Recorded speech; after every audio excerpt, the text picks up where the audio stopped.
ብዙ ማስታወሰው ነገር የለም እያልኩሽ ነው። ሞር በቪዲዮ እንዲሁም ደግሞ አንዳንድ ነገሮችን ብዙ ነገራኝ ያስታውስኩት ገባሽ።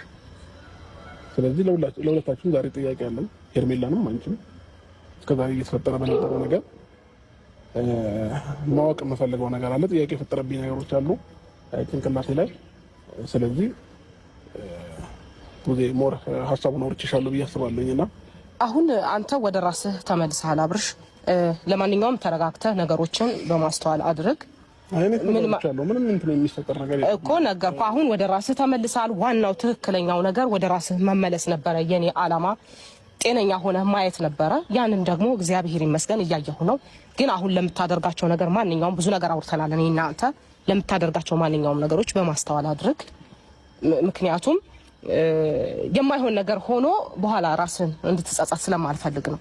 ገብቶሃል? ብዙ እኔ ራሴን የምጸጸትበት ነገር በራሴ ህይወት ላይ አድርጌ አላውቅም። በመጀመሪያ ደረጃ ማለት ነው። ራሴ መወሰናቸው ነገሮች የሚጠቅመኝንና የሚጎዳኝን ለይቼ አውቃለሁኝ። ስለዚህ ማን ምን አለበት ማን ምን ያስፈልገዋል የሚለውን ነገር በደንብ ጠንቅቄ አውቃለሁ ብዬ አስባለሁኝ። ትክክል ነሱማ። ልክ ነህ። ግን አሁን ልልህ የፈለኩት ምንድነው፣ በመጀመሪያ ደረጃ ተረጋጋ። አሁን አንተ ካየኸው ካሳለፍከው